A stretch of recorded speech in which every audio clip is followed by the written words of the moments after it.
today we have with us the Vice Provost for Undergraduate Education, Gary Bennett, and the Vice Provost, Vice President for Student Affairs, Mary Pat McMahon.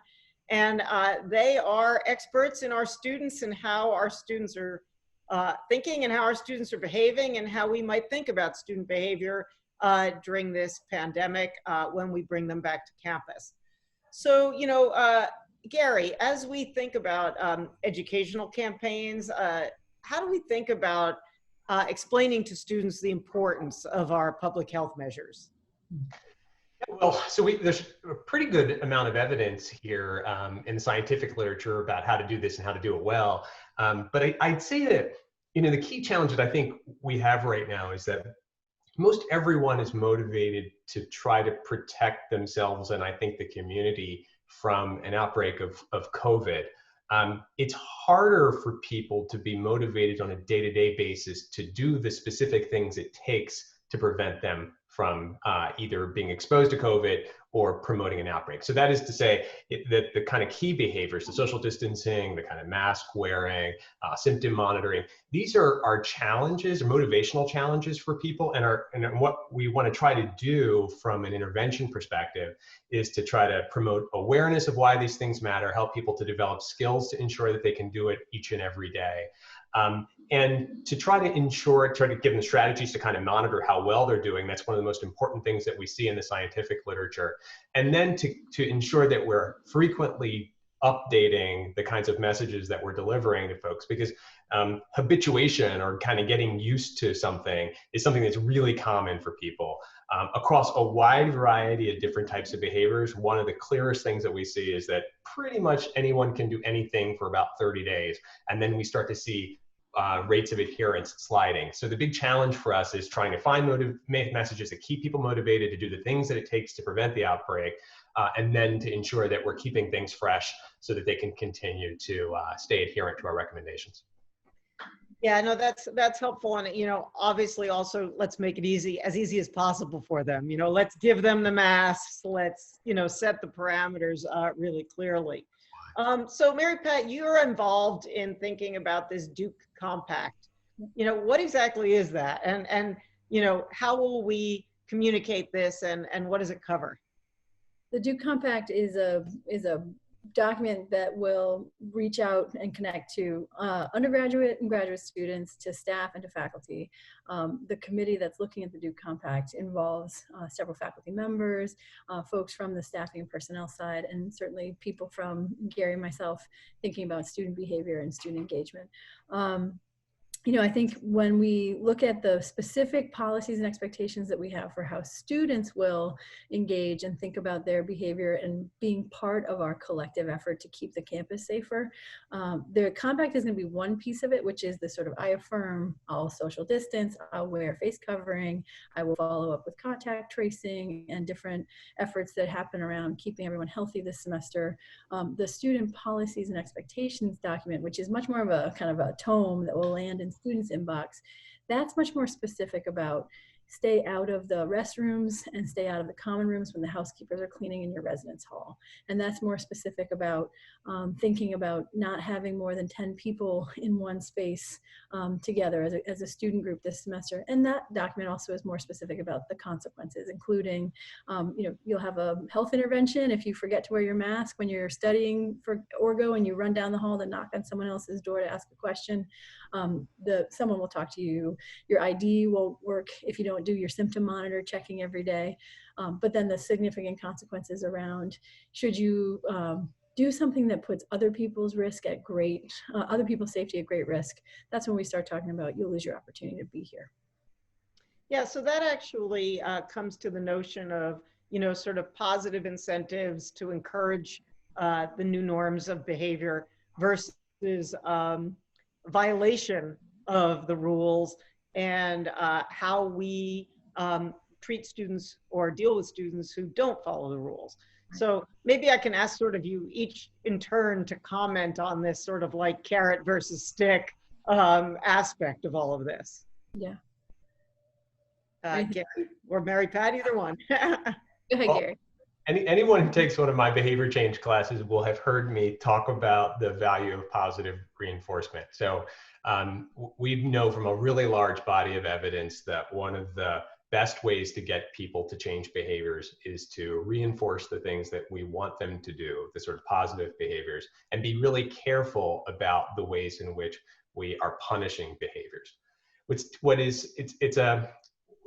I'll say the caveat to that is that in most cases, we're talking about trying to reinforce behaviors. We're trying to change behaviors that have kind of a longer latency. That is, like, if I'm trying to promote physical activity or trying to improve someone's diet, then, I'm really focusing on behaviors that take a long time to develop and to change. In cases like this one, where we have more kind of acute needs and where the consequences of violations are more serious, we may need to do more on the sort of negative side, on the sort of sort of negative reinforcement or punishment side, depending on how you define it. And I think that's the place where I think we're all struggling, is to sort of, and we here, I mean nationally, is trying to determine what's the right ratio of promotion activities, harm reduction activities, or pretty serious consequences for violations of our expectations. Mary Pat? Yeah, we know that students care a lot about this. I heard from a parent group last night about students that are living off campus this summer and that are developing their own sort of roommate packs around, each of us will have one person come over to the apartment. It will be that person. We all understand what that's going to be. We also know that students carry all kinds of concerns around both their own health, right? So, and then also concerns around whether or not their peers can adhere to the expectations that we're laying out, and that they know that our housekeepers and our bus drivers and our dining staff and so many other people that they'll encounter when they're on campus will be, certainly our faculty, will be sort of in this with us, right? And I think one of our big goals on the carrot stick side of things is to ensure that all of our students understand it's not just about themselves, and it's not just about themselves and their roommates or when they think of their immediate peer community, we need them to be thinking broadly about who their peers and who our campus community members are. So the carrot stick piece, part of it is about what's your why, and your why, we have to think about balancing the message of you'll lose your chance to get a Duke degree, which we are not kidding about, with the message of, and you're in this because you might get COVID, and you might think that, in a 19-year-old unformed prefrontal cortex way, that what's the big harm of that, right? You're not thinking about long-term life consequences of that right now, but we need you to think about other people's long-term life consequences for the same risk. That's a nuanced message. I mean, it goes to what Gary's saying about that sort of balancing and adherence. So we're really trying to hit a couple points. What's the why here? What's motivating all of us? Why do we care about this community? Why do we care about one another? If at a fundamental level, you care about being able to complete and get your Duke degree, that's going to be something that you have to understand as part of the mix of consequences here. And then helping people understand there's a whole other set of this, which is what is the most recent guidance, and what is the healthiest thing that I can do, and how do I sustain those things? We've picked up, we're in an effort right now to identify peer influencers and have student leaders across different student campus groups that can really help one another think and engage on that. I want to get us to a point where we've identified the students with fantastic ideas and we get out of their way so that they can really build a real strong sense of this is why we're in this together. Yeah, that's interesting, because as you were talking, that's what I was thinking a little bit. How do we help the students who want to Correct. follow the guidelines, might actually be under peer pressure to, attend a party, what the heck kind of thing. Yeah. And, how do we help? And I do think the notion of student influencers and students who buy in, sort of creating a coalition of people who are following the guidelines, could actually be powerful. Yeah.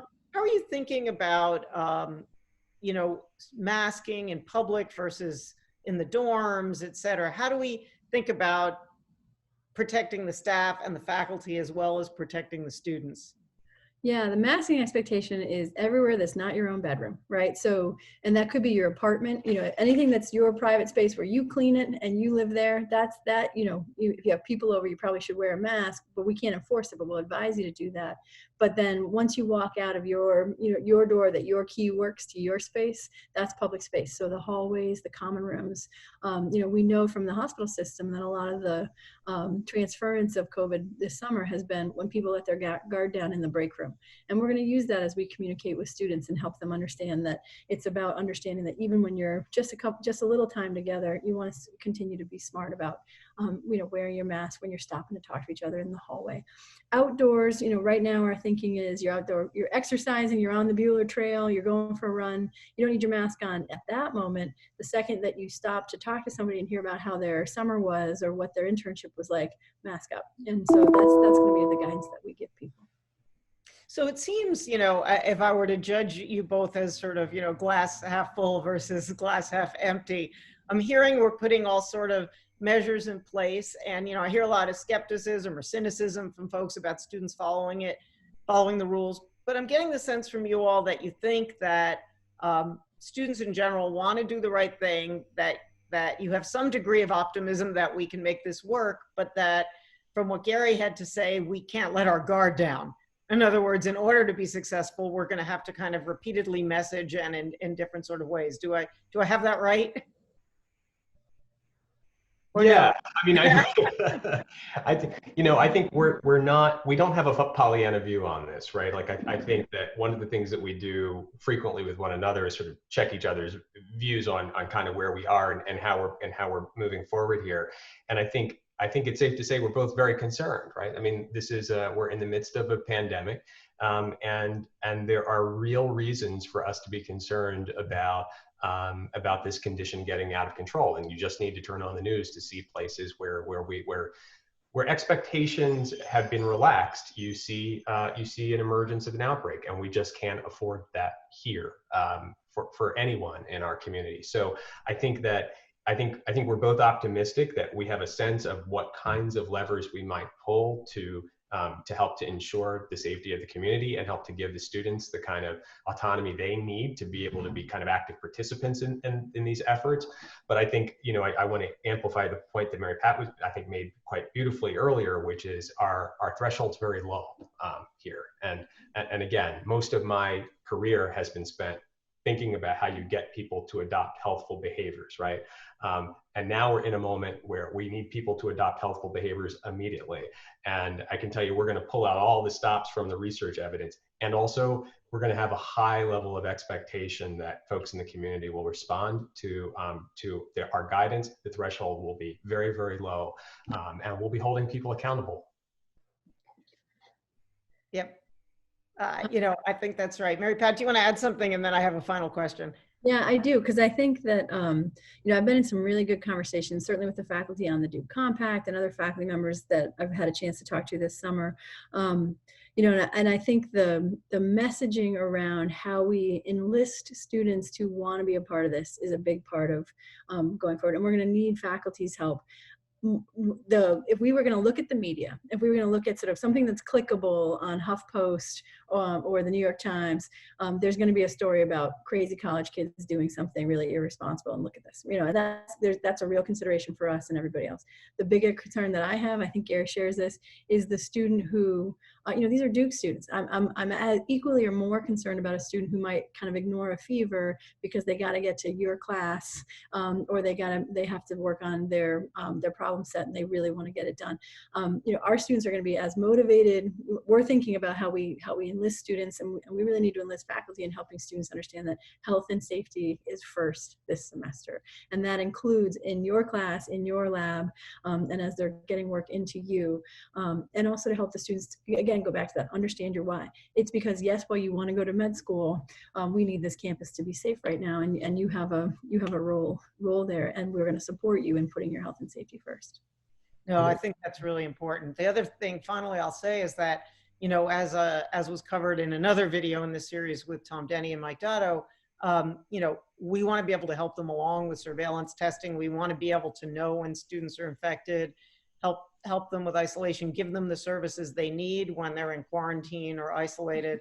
And I think that, a lot of what you're talking about then becomes important in the testing realm, which is, if we're going to surveil, we want students showing up for their tests, And, that's almost a special kind of messaging. And I'm just wondering finally, if you want to sort of comment on how we message that, and how we make it clear to students that if they're going to go to classes, they have to fill out the symptom monitoring and they have to take their tests. I mean, I feel pretty confident with the linking of someone's ID card to taking the symptom tracker every day, that will be a motivator. Same thing for when we say we need you to be part of this testing process. Part of what students are going to sign off on for the semester is that they understand that their ability to be engaged fully in this enterprise this semester is linked to their ability to fully engage with us on these health and safety expectations. And just sort of one point on that, it is a common human behavior. There are very few laws in my field of psychology. This comes pretty close, right? That we often overestimate the degree to which other people are performing risky behaviors. Students vastly overestimate the amount of alcohol consumption in the broader community or risky sexual behaviors, and faculty will grossly overestimate the degree to which our students are going to behave in ways that are unexpected, unfortunate. And that is a basic human trait. And I think our experience has been, I'd say that many people with whom we've been interacting in the community have actually espoused a commitment to the community health and interest in participating actively to ensure that everyone is protected, and really have been sort of seeking ways to try to get involved, to try to help the community at this moment. So I think what we all need to do in a moment like this is to really focus on our particular individual contribution. And I think the extension to what Mary Pat was saying is that one of the easiest ways for our messaging to fall flat is if particular groups of people in the community are not, everyone in the community needs to be adherent to these guidelines. And if faculty aren't wearing their masks, we can't expect students to believe that this is guidance that's really critical. And if staff are not practicing social distancing, then faculty are going to have a whole host of negative expectations, and students are going to look at this and they're going to realize that that our guidance is not serious. So I think that a really key point is that we all should be focusing on our individual behavior and ensuring that we are doing everything that we can to adhere to the guidance and as high fidelity a way as possible. No, I think that's really important. And, it's consonant with the student surveys where when asked if they're going to adhere, they say yes. When asked if they think their peers are going to adhere, they say no. But if everyone does what you say and pays attention to their own adherence, then in the end, the community will be as safe as possible. So I want to thank both of you, well, for everything, but for this interview in particular. And I think that provides us with insight. And, maybe it's not all glass half full, but I think, as we think this through, we'll do all we can to help the students behave in the way that we actually hope they want to behave. And we just need to give them the tools and the guidance to help make that happen. So thanks very much. Thank you. Thanks,